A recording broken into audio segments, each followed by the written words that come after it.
A friend of mine went through a divorce. My best friend.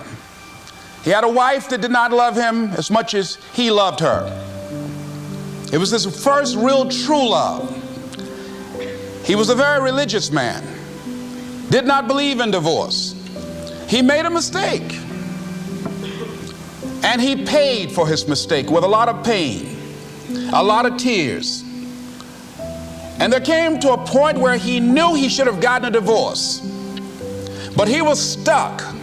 He was stuck in something called revenge. He said, she's made me so miserable, I'm going to pay her back. He was stuck. And he stayed in there longer than he should have because it began to attack him. It began to affect him psychologically.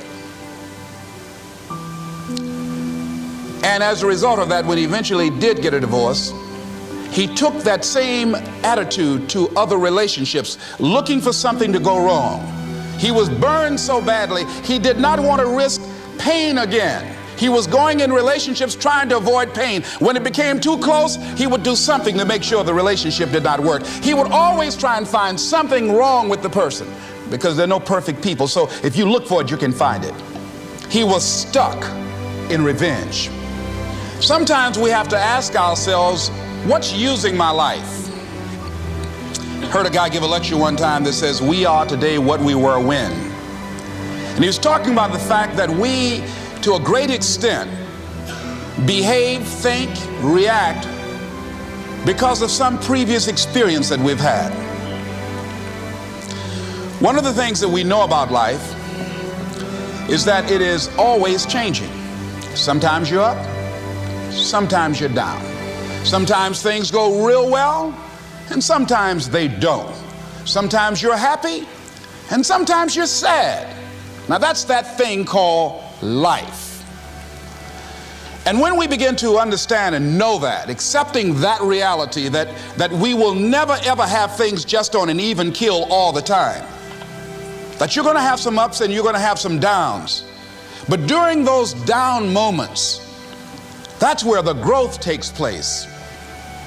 That's where the work is. See, anybody can feel good when they have their health, their bills are paid, they have happy relationships, the children are acting normal, business is successful. Anybody could be positive then. Anybody can have a larger vision then. Anybody can have faith under those kinds of circumstances. Am I correct? Yes. See, but the real challenge of growth, mentally, emotionally, and spiritually, comes when you get knocked down. Somebody said that adversity introduces a man to himself or a woman. How you handle it, that's where the growth takes place. When I was facing some challenges, I had a guy say something to me, and I suggest this is one of the first things that you want to do when you're facing a challenge. You want to get unstuck. Evaluate where you are.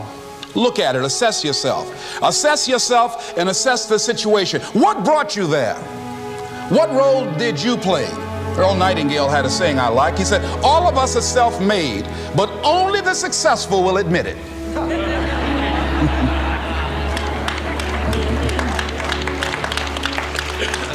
What has brought you to this point? What did you learn from it? Are you learning anything, or are you doing it over and over and over again? Somebody said that insanity is doing the same thing in the same way, expecting a different outcome.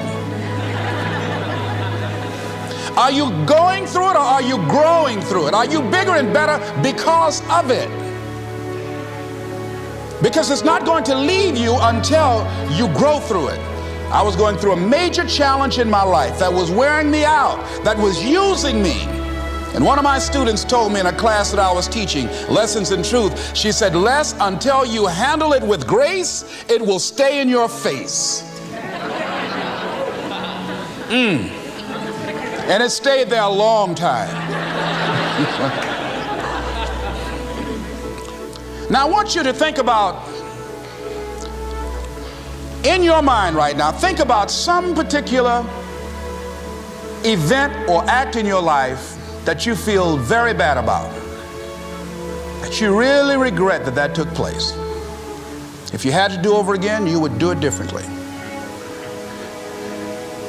With that there, I want you to see yourself in your mind's eye and say to yourself, I love myself unconditionally, and I forgive myself. If I knew better, I would have done better.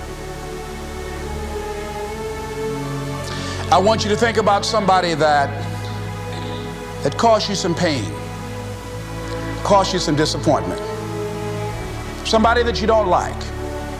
Let me tell you something about the mind, how it uses you. I'll tell you something super stupid that I used to do.